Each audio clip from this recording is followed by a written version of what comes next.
Gracias, Señor, por este día. Gracias porque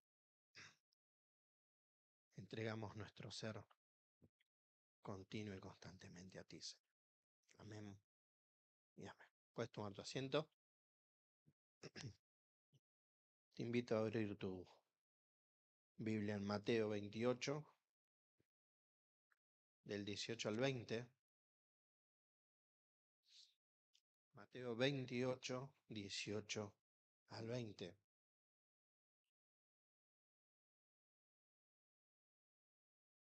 En este texto el Señor nos declara una verdad espiritual muy importante. Él no solamente quiere creyentes, Él quiere verdaderos discípulos, pero que estén dispuestos a tomar su cruz y seguirle, cueste lo que cueste. El tema es que la iglesia hoy en día está llena de creyentes. Y uno puede decir, pero ¿de qué mal está eso? Es decir, que son cristianos que confesaron a Jesús como su Salvador, pero que no quieren dar el siguiente paso, que es convertirse en discípulo de Jesús. Nos conformamos con la salvación. Ahora, ¿qué es ser un discípulo de Jesús? En este texto que dice, llegando Jesús, les habló diciendo, toda potestad me es dada en el cielo y en la tierra. Ahí está la verdad espiritual. Por tanto, id, y acá en esta versión dice doctrinad, en realidad en las otras versiones más conocidas, dice, haced discípulo a todas las personas, bautizándolos en el nombre del Padre, del Hijo y del Espíritu Santo. Entonces, ¿qué es ser un discípulo? Un discípulo es alguien que reconoce el señorío de Cristo sobre su vida. En el versículo 20 dice, y Jesús se acercó y les habló diciendo, toda potestad me es dada en el cielo y en la tierra. Toda potestad. Hay un señorío que Él tiene por sobre nosotros. Hay que reconocer que ya no vivimos para nosotros, sino que vivimos para el Señor. Ahora, esto de toda potestad y toda autoridad me ha sido dada en el cielo y en la tierra, eso incluye nuestras vidas también. Ahora, ser discípulo, ¿qué significa? Reconocer que el Señor tiene autoridad sobre nuestra vida, sobre el día a día, sobre la salud, sobre la economía, sobre emociones y sentimientos. Significa que Él tiene autoridad sobre nuestro tiempo también, sobre nuestros planes, sobre nuestros proyectos presentes, nuestros proyectos futuros y nuestros proyectos pasados. Significa que ya no vivimos para nosotros, sino que vivimos para el Señor. En Gálatas 2:20, no lo busquen si quieren, dice, con Cristo estoy justamente crucificado, y ya no vivo yo, mas Cristo vive en mí. Entonces, ser un discípulo es alguien que reconoce el señorío de Dios sobre su vida. No es que decreta, declara, sino que dice, vos sos Señor y se hace tu voluntad en mi vida.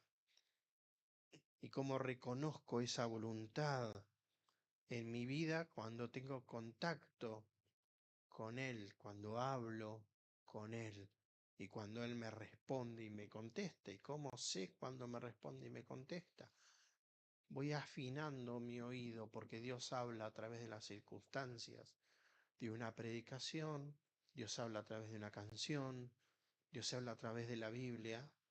El tema es que a veces nos centramos en el medio o en la forma en que Dios habla, y cuando Dios habla, estaban conversando hoy en la mañana, cuando Dios habla se hace escuchar.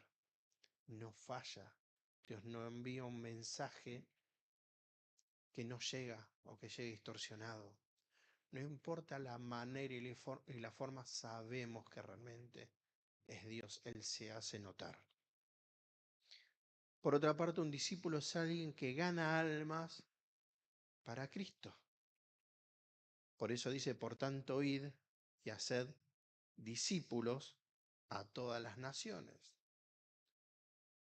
Entonces, por un lado tenemos un cristiano, que es el que viene a la iglesia, que tiene su salvación asegurada, ya está, que trata de vivir en santidad para cuidar esa salvación. Pero por otro lado tenemos esta gran comisión donde Jesús dijo, id y hacer discípulos. Entonces un discípulo es alguien que gana almas para el Señor. Ahora Jesús nos dio un ejemplo en esto, porque tenemos que comprender que como cristianos tenemos que acatar este mandato de cumplir la gran comisión, o sea, ganar almas para Cristo. Y nos centramos tanto a veces en nuestro bienestar, en nuestra salud, en nuestros problemas, que nos olvidamos que tenemos que ganar almas para el Señor.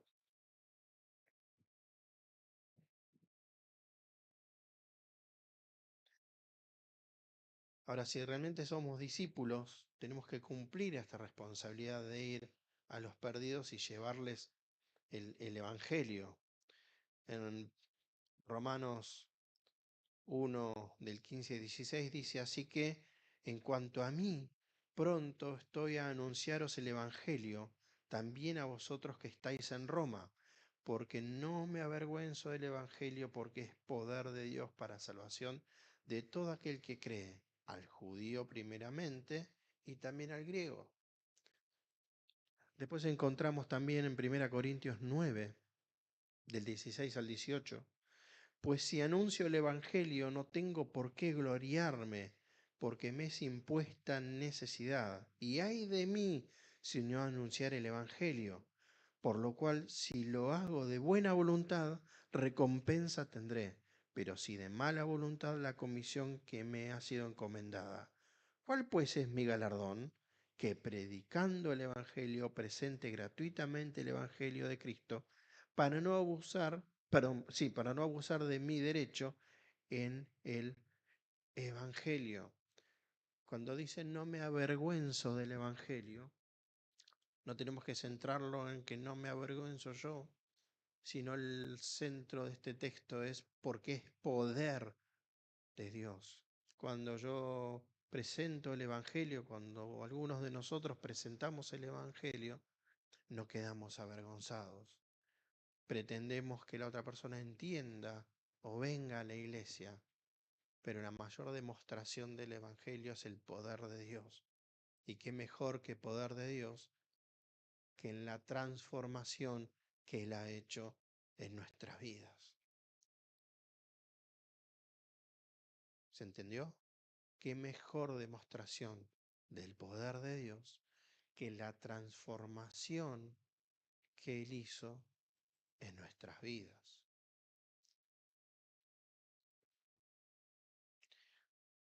Por otra parte, un discípulo es alguien que da testimonio público de su fe en Cristo. Una de las cosas que hacemos los creyentes es el bautismo, como dicen las escrituras, ¿no? Ahora tenemos que entender que como cristianos tenemos que obedecer este mandato, ser bautizados, pero ¿por qué? ¿Para ser miembros de una iglesia? No, sino como testimonio público de nuestra fe en Cristo. Cada vez que alguien se bautiza, invita a la familia, a los amigos, que a veces creen que van a ver un espectáculo más grande, mucho mayor. Sin embargo, ven un instante simplemente que nos sumergimos en las aguas. Y este es un compromiso público, no porque pertenecemos a una institución solamente, sino también porque le estamos diciendo a las personas, nosotros pasamos de muerte a vida y no tenemos por qué avergonzarnos delante de nadie y lo hacemos público. Aparte, lo dicen las escrituras, ¿no? Y es uno de los primeros pasos de un verdadero discípulo. Cuando uno se bautiza, empieza a cumplir lo que dice la escritura. Entonces un discípulo es alguien que hace lo que tiene que hacer, hace el ejemplo, sigue el ejemplo. Como la palabra de Dios dice, que el que creyere y fuere bautizado, un discípulo que realmente quiere ser discípulo, ¿qué hace?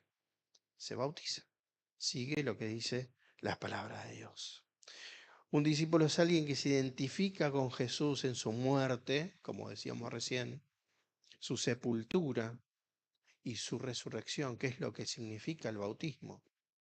Muerte, sepultura, pero sobre todo la resurrección por medio de este bautismo. En Romanos 6, del 3 al 4 dice, ¿o no sabéis que todos los que hemos sido bautizados en Cristo Jesús, hemos sido bautizados en su muerte?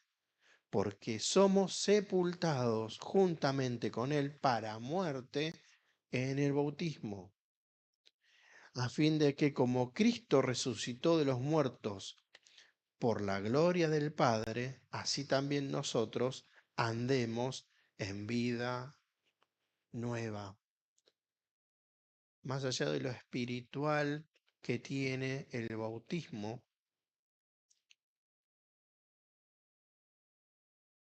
También le está demostrando a la gente que somos distintos y somos diferentes, y que hay un antes y un después. Entonces nos obliga de alguna manera ¿a qué? A tener una buena imagen, a hacer las cosas bien. Porque si yo vivía una vida de pecado y la gente viene, ve que me bautizo y después sigo con ese tipo de vida, las personas que van a decir. Y al final, eso que hiciste no tiene mucho efecto.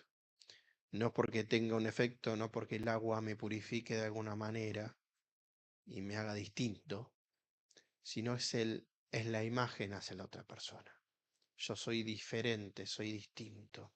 En mi vida hubo un antes, una muerte, pero una resurrección a la nueva vida. ¿Qué otra cosa más es un discípulo? Es alguien que está dispuesto a ser enseñado. Por eso el versículo sigue, enseñándoles que guarden todas las cosas que os he mandado. Es decir, de llegar a conocer mejor. Hay gente que le gusta estudiar la Biblia y hace cursos y incursiona en la palabra de Dios. Eso está muy bien. Eso es muy lindo. ¿Por qué? Porque cuando uno empieza a leer, aunque sea un estudio más cerebral, el Espíritu Santo empieza a manifestarse en nuestras vidas y empiezo a entender más, no lo que alguien dice desde un púlpito, ese digesto que yo escucho, sino empiezo em, a que Dios me hable a mi vida directamente. Un discípulo significa el que aprende o alguien que aprende. Y como discípulos del Señor tenemos que estar dispuestos a ser enseñados en la doctrina de Cristo. Y esto hoy en día es importante, no es la doctrina de una congregación o una denominación o alguien, porque sabemos que en los últimos tiempos es muy peligroso esto, sino la doctrina de Cristo, en lo que dice su palabra. Por falta de conocimiento, mi pueblo perece. ¿Cuál es ese conocimiento? El saber más y en parte sí, pero también el entender que la salvación es por gracia y que tenemos una gran comisión y que lo que nos sucede porque somos y estamos dentro del ámbito del señorío de Cristo, que no somos reyes y reinas para reinar, sino que somos discípulos y somos siervos y somos hijos del Rey. No se puede ser un discípulo del Señor si no estamos dispuestos a aprender más de su palabra. La lectura de la Biblia es fundamental para un discípulo. El estudio de la Biblia es fundamental para un discípulo. El ahondar en su palabra es fundamental para un discípulo. El saber qué realmente dice la Biblia, qué quiere decir y qué me dice Dios a mí es fundamental para un discípulo, porque no se deja engañar por falsas doctrinas y por doctrinas de hombre. No se puede ser un discípulo de Jesús si no estamos dispuestos a conocerle más a Él y a su voluntad para nosotros. ¿Cómo puedo ser un discípulo de Jesús? ¿Cómo puedo ser un discípulo si no sé qué Él quiere para mí? ¿Cómo puedo ser un discípulo de Jesús si no le conozco más? ¿Cómo puedo llegar o pretender llegar a un lugar si no sé a dónde voy? ¿Cómo puedo pretender ser un pequeño Cristo si no sé cómo es Cristo? Nuestra vida cristiana no es vida si no está llena de Cristo. Queremos cambiar situaciones, queremos cambiar cosas que han pasado en nuestra vida o que están pasando sin acercarnos al Señor. ¿Y cómo nos acercamos al Señor? Estuvimos hablando de estudiar su palabra, estuvimos hablando de leer su palabra, pero para conocer a alguien tengo que conversar con él. A medida que uno conversa con alguien, más le conoce. Ahora, ¿qué es conversar con Dios? Es lo más lindo que nos puede pasar. Y no solamente en la oración, sino en el andar cotidiano. Cuanto más hablo con Dios, Él más me responde, Él más me contesta.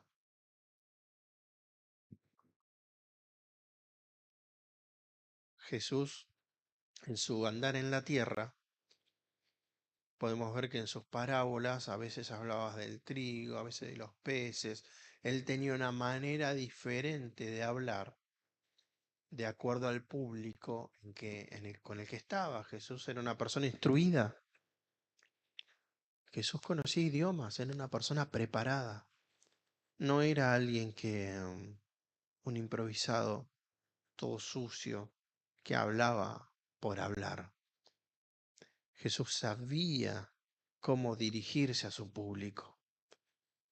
Y no solamente en la manera que hablaba, al ponerse al borde del, del mar, en la orilla o arriba del bote, y que el viento lleve el eco de sus palabras para que se escuche mejor, sino también conocía los corazones de su auditorio. Cuando va la samaritana, que había ido a buscar agua al rayo del sol, él salió de la comodidad de la sombra, de la comodidad quizás hasta de la siesta, y fue hasta el lugar donde estaba la persona que tenía necesidad. E entabló una conversación y tocó su corazón. Él conocía la necesidad. Un verdadero discípulo se pone en contacto con Dios y sabe escuchar y sabe hablar y sabe ser corregido también por Dios. ¿Será que nuestra vida cristiana a veces simplemente es vida cristiana y no vida de discípulo, donde queremos esa corrección de parte de Dios, esa, esos ajustes? ¿No será que muchas de las cosas que estamos pasando a veces oramos y lloramos para que Dios las solucione en vez de entenderla como ajustes en nuestra vida porque queremos ser discípulos? Un discípulo es alguien que tiene esperanza verdadera, porque el texto después dice, y he aquí yo estoy con vosotros todos los días hasta el fin del mundo. Un discípulo en su corazón está confiado en su presencia. No es que simplemente Dios está en los cultos los domingos a la mañana. Un discípulo del Señor sabe que en el mundo va a haber aflicción, que también en su vida va a enfrentar momentos de aflicción. Un discípulo, cuando quiere realmente ser un discípulo y cuando empieza a ser un discípulo, más problemas tiene, más aflicciones tiene. Cuando empezamos a hacer obra de ministerio, más problemas hay, porque es lindo ser creyente, pero es complejo ser discípulo. Creyentes hay muchos, discípulos hay muy pocos, porque hay que pagar el precio. Es el precio del sacrificio, es el precio de reconocer errores, es el precio de reaprender. Ser discípulo es el precio de cerrar los ojos y pensar que a pesar de la edad que tengo, de que perdí tiempo en otras cosas, Dios hace las cosas nuevas y que el tiempo cronológico no marca la enseñanza de Jesús, que puedo aprender a pesar de mi edad y puedo cambiar a pesar de mi edad. Un discípulo del Señor tiene paz y esperanza en su corazón justamente por esto, porque dice, yo estoy con vosotros todos los días, y sabe que su vida no se va a estancar en ese problema, no se va a estancar en ese inconveniente, sino que va a tener paz, y tiene paz porque tiene una esperanza, porque su vida está regida por Cristo.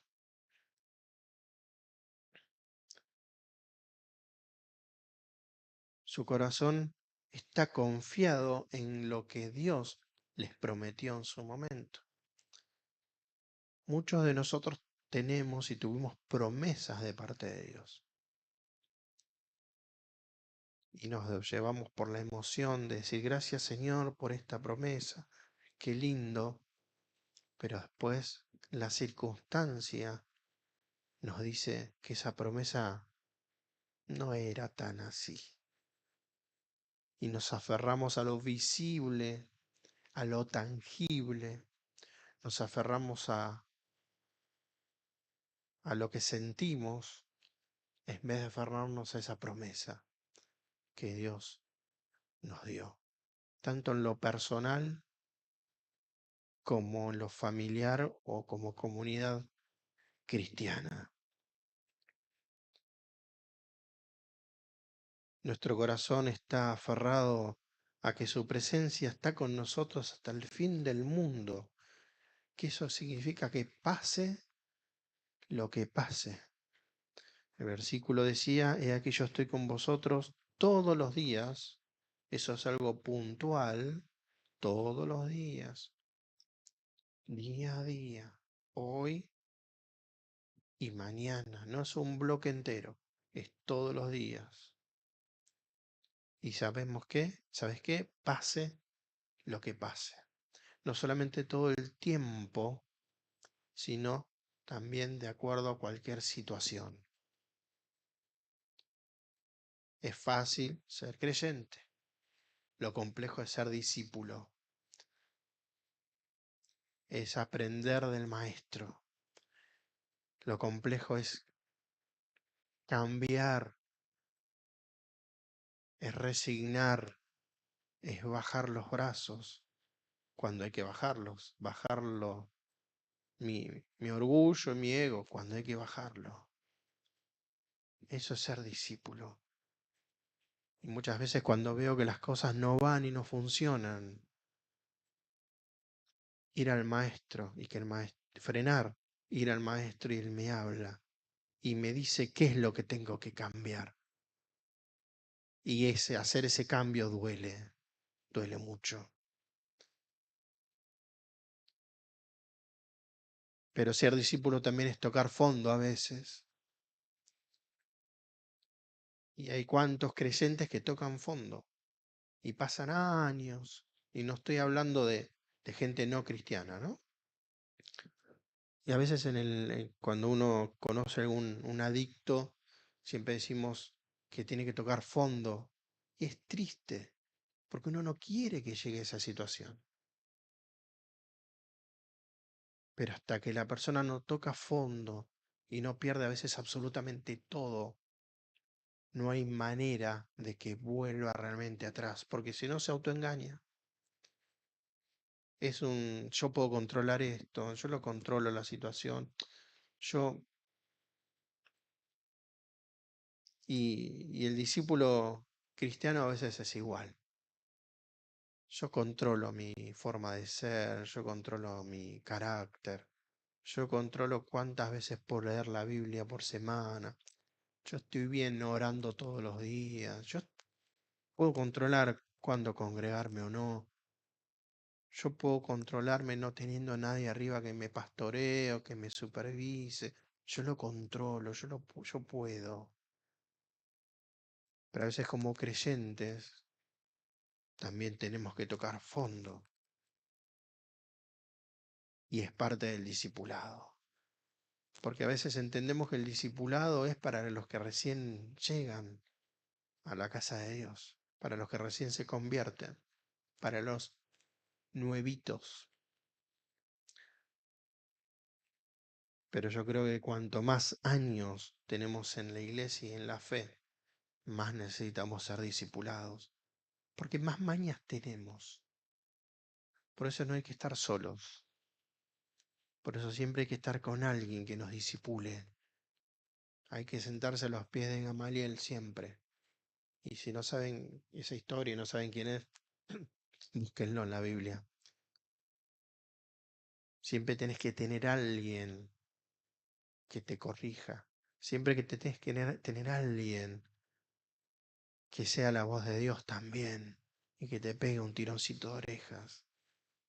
Siempre tenés que tener alguien al lado que te abrace y que te diga, che, qué bien que lo estás haciendo. Que te apachuche un poquito y que te diga, bien, viste que no era tan difícil, a vos se te hacía difícil. Vos lo hacías difícil en tu mente, pero no era tan así. Tenemos que tener alguien que nos guíe y si bien Dios lo hace, también es bueno tener un discipulador, alguien al quien referirnos siempre, alguien a quien preguntarle, alguien que nos dé su punto de vista, alguien que nos acomode, alguien que nos frene. Porque una vez escuché esa frase que decía, el diablo si no te puede frenar te empuja. Y es cierto. Y es lo que le está pasando a muchas congregaciones y muchos creyentes. Antes el creyente nuevo era el que no tenía nada y había que vivir en el sufrimiento y en la angustia de la miseria. Ahora el diablo muy piola nos dice el creyente tiene que tener todo. El creyente tiene que arrebatar. El creyente es el rey. Tiene que tener el mejor auto. La iglesia tiene que ser la mejor. Si el diablo no te puede frenar, te va a empujar para que te concentres en otras cosas que no son el plan de Dios en tu vida. Y más que ser un discípulo, vas a ser un creyente que en algún momento te vas a tener que pegar la cabeza contra la pared y decir, ¿dónde estoy? Y a veces, muchas veces nos pasa eso. Un discípulo es alguien que se distingue por su amor. Y en este versículo dice, en esto conocerán todos que sois mis discípulos, si tuviereis amor los unos con los otros. La característica primordial y principal del discípulo no es que sabe más, sino que transpira amor. No es el que tiene más autoridad, sino el que transpira amor. La característica del discípulo no es el que le chupa las medias al que está arriba, sino el que tiene más amor.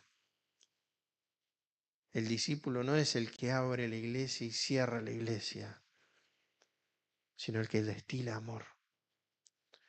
El discípulo no es el que estudió en el instituto bíblico y tiene un doctorado solamente, sino que el que manifiesta amor por las almas. Es decir, el amor de Dios en nuestras vidas. No porque tiene amor, porque ama a todo el mundo, sino porque en ese acercamiento que tiene el discípulo para con Dios, salió del carril de su propia vida, se encarriló en la voluntad de Dios y el amor de Dios se transmite a través de él. Va de nuevo. No es una persona que ama porque es buena. No es una persona que ama porque es amorosa. No es una persona que ama porque está alegre. Es una persona que tiene y destila el amor de Dios en su vida. Cuanto más limpio está nuestro canal de relación con Dios, más vamos a poder transmitir su amor.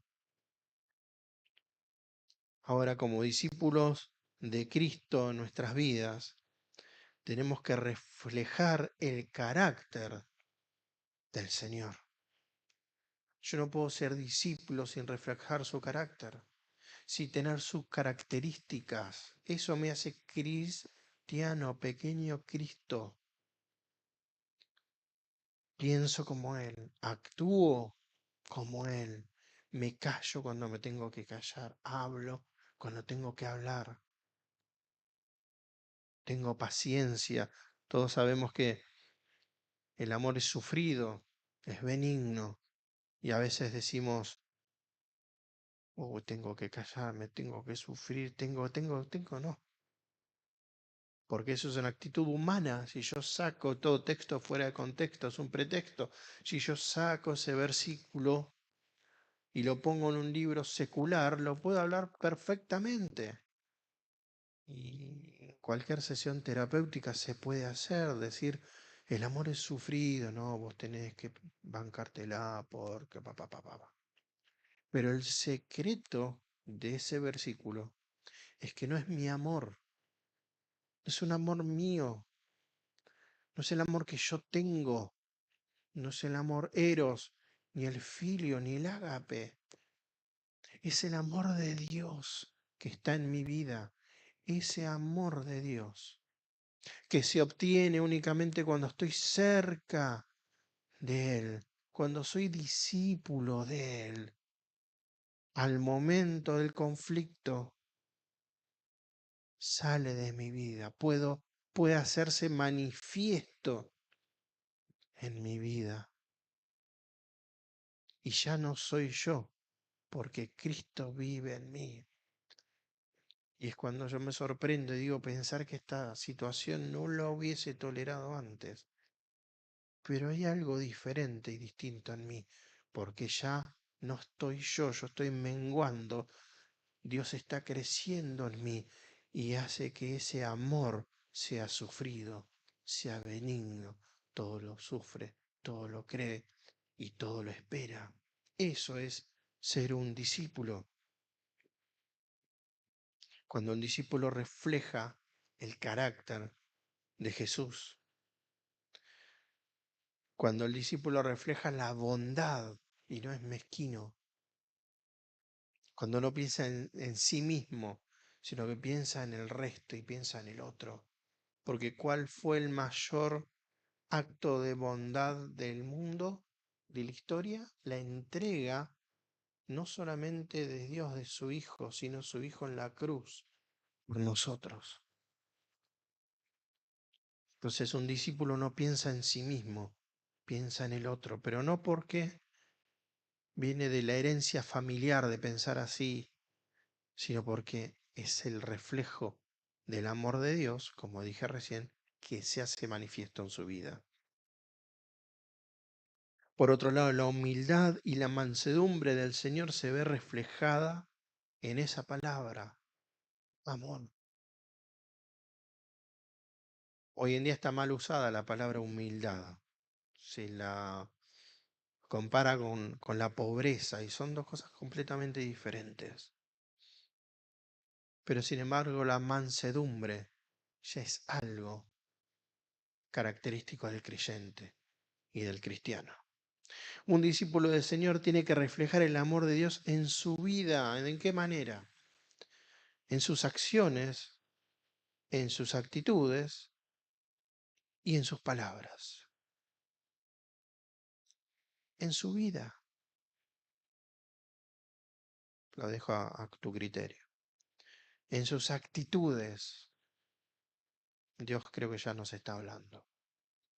Pero también en sus palabras. Porque las palabras reflejan quiénes somos. Las palabras reflejan qué tenemos dentro. Las palabras reflejan el dominio propio. Las palabras reflejan cuánto de Dios hay en nuestra vida. Las palabras pueden demostrar o la podredumbre de nuestro corazón y nuestra alma, o la vida que hay en nuestro corazón y en nuestra alma. Una palabra nuestra puede destruir o puede dar vida. Y no solamente es algo emocional que entra por el oído físico, se instala en nuestro cerebro y eso activa y cambia químicamente y da ánimo o destruye, sino también en lo espiritual. ¿Por qué? Porque al principio el versículo decía, toda autoridad me da en el cielo y en la tierra. Por tanto, id. Nuestras palabras pueden destruir. Y quizás te está viniendo en esto de que Dios nos habla, ¿no? Te está viniendo alguien a la mente en este momento, al que sin querer hemos destruido con nuestras palabras. Y parte de ser discípulo es no decir, bueno, pero la otra persona tendría que, no, es hacernos responsables de nuestras palabras. Y parte del discipulado y de ser discípulo también es pedir perdón. Como decía antes, bajar los brazos, bajar la cabeza, acercarnos y decir, yo te lastimé. Y no decirle, es parte de mi proceso. No. Decirle, te lastimé y acá estoy. Esto es sanador. Entonces un discípulo no solamente tiene el carácter del Señor, la bondad, la misericordia, la humildad, la mansedumbre, que se refleja todo esto en el amor, en sus acciones, en sus actitudes, en sus palabras, pero sobre todo en la capacidad de perdonar a los que le han ofendido para vivir en armonía. Qué lindo que es, o es no lindo, pero es una sensación de cuando alguien te hace algo, ya tenés el poder, como que tenés todas las cartas en tu mano. No sé jugar a las cartas, pero todas las cartas en tu mano, ¿no? Y es la actitud contraria, porque pedir perdón es un acto de resignación, de humildad, de autodestrucción, de romper todo eso que yo había armado. Ir y pedir perdón es como que... Pero cuando uno tiene razón y a uno lo ofenden, también a veces pecamos. De decir, viste, yo tenía razón. Y ese acto de soberbia, de ponerse por encima del otro. Pero es la capacidad de perdonar la que nos hace también discípulos. No solamente de pedir perdón, sino de perdón. Así que Dios no solamente quiere creyentes, Él quiere discípulos que estén dispuestos a tomar su cruz y seguirle. ¿Qué es ser un discípulo? Alguien que reconoce el señorío de Cristo, alguien que gana almas para el Señor, alguien que da testimonio público de su fe, alguien que está dispuesto a ser enseñado, alguien que tiene esperanza verdadera de que su palabra se cumple, y alguien que se distingue sobre todo por su amor, no por la cantidad de veces que viene a la iglesia o por cómo se viste, sino por su amor. Y de nuevo, no es un amor de, hola, ¿cómo estás? Sino que se distingue por su amor original y verdadero, que es el amor de Dios en su vida como consecuencia de haber pasado tiempo con Dios. No es un amor natural, es el amor de Dios en su vida. Te invito a cerrar tus ojos y hacer tu propia oración diciéndole al Señor de todo esto que estuvimos viendo y hablando, ¿cuál es la parte que te falta para ser un auténtico discípulo? Señor, en esta mañana tu palabra se activa en este lugar y a cada uno, Señor, vos nos hablás primero en esta decisión de si queremos ser realmente discípulos. Y para los que quieran hacer discípulos, Señor, quieran ser discípulos, vos les hablaste esta mañana qué cambios tienen que hacer. Por eso queremos caminar juntos. No importa nuestra edad, nuestros años en la fe, no importa nuestros estudios, no importa los fracasos anteriores ni los éxitos anteriores. Señor, necesitamos ser tus discípulos. Y por lo menos yo quiero pagar el precio. Quiero pagar el precio de que vos me muestres qué cosas necesito dejar, qué cosas necesito abandonar, de qué barco me tengo que bajar y cuáles son las cosas en mi vida que tengo que corregir. Y cada uno de nosotros, Señor, necesitamos tener a alguien que nos corrija, que nos disipule, tener a alguien que nos aconseje, que creo que es el primer paso para dejar a veces nuestra soberbia de lado, nuestro carácter de lado, Señor, ir y sentarnos con alguien que nos aconseje, que nos disipule, que nos guíe, que nos mime, que nos consienta, que nos aliente. Pero más allá de una persona no física, que también necesitamos, señores, que tu presencia lo haga en nosotros, porque eso va a significar que nos acercamos a vos y tu amor se va a ver reflejado en nuestra vida. Te damos gracias por todo esto, en el nombre de Jesús. Amén, amén y amén.